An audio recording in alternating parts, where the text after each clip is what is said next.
Hello, my name is Tamanna. I am going to go over 3 things to know when you are beginning to project as a Tantra practitioner. 3 things you should work out or look for while you're beginning your Tantra projection. Now, the goal is, what is Tantra?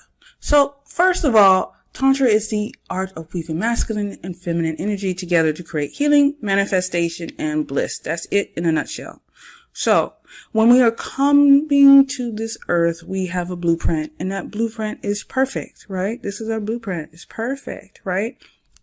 But typically life has a way of distorting, changing, adjusting things, and our blueprint becomes like this. So whether it's like trauma, sexual trauma, not living up to parents' expectations, not living up to girlfriends or boyfriends' expectations, not living up to societal expectations, things that have happened in the home that you saw, not getting enough nourishing, traumatic experiences, yada, yada, yada, the list goes on. So our tree becomes more like this. And our tree and our auric field, which would normally be nice and round, is a little bit distorted. So as we have our auric field, that's one thing. But as it manifests on the physical level, right, or the physical body, it's what is called nadis, meridian points, these energy highways and byways, which we call rivers and streams, right? To let the energy flow where it goes, to not only through the body, but out in the auric field and then back in through the body, right? So what happens is these traumatic experiences that I just said earlier become pebbles, rocks, boulders, and dams.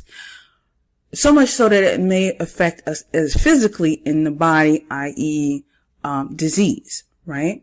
And it's not just, genital disease. It's just disease in general because of these energy blockages. So Tantra, the practitioner takes their energy and your energy takes their energy to clear up these rocks, pebbles, boulders, and dams to let the energy free flow so you can go back to that perfect blueprint, being destined to what you were supposed to be, i.e. self-mastery, i.e. self on purpose, or on what you were born here to do, yada, yada, yada, all these good stuff, right? So, as you're beginning your journey as a Tantra practitioner, these are the 3 things that should be known when you are beginning your first or very first Tantra table sessions. Number 1, be patient with yourself. You are a beginner, so there's no beat up conversation. The beat up conversation leads into ego, which adds a pebble to your stream, and we're not trying to do that because that affects projection. Does that make sense? So it's not a beat up conversation. You're not gonna, even if you are talented, you're still trying to work out the technique and stuff. So it's not gonna be perfect each and every time, especially in the beginning. So be patient with yourself. Honor yourself, and be that person on the table should be damn lucky that you are taking the time to learn these practices and project to them and to create healing, manifestation, and bliss. Not just for them, but just for humanity in general. To do this is to do great work because it's selfless work. Healing is selfless work, whether it's Reiki, herbology, yes, and even Tantra. It's selfless work. So kudos to you for doing it. I appreciate you, and I'm pretty sure humanity does too. Next thing is you will be too much in your head. Like you'll be like, is the position right? Is she doing it? Is she feeling this? Oh, am I breathing right? Wait, what about my posture? Well, do I smell? Does it smell in here? I smell something. Did I put this on? Is she comfortable? Is she warm? Oh, I see her twitching. Oh, wait a minute. I'm supposed to be focusing on my breathing. It's what I call, you're too much in the conscious brain. You're in the conscious brain right now. It's not subconscious right now. It's kind of like walking. So if I told you, hey, get up and go get my purse from the car, please, right? You'll just stand up, go walk to the door, gonna go to my car, get my purse and bring it back to me.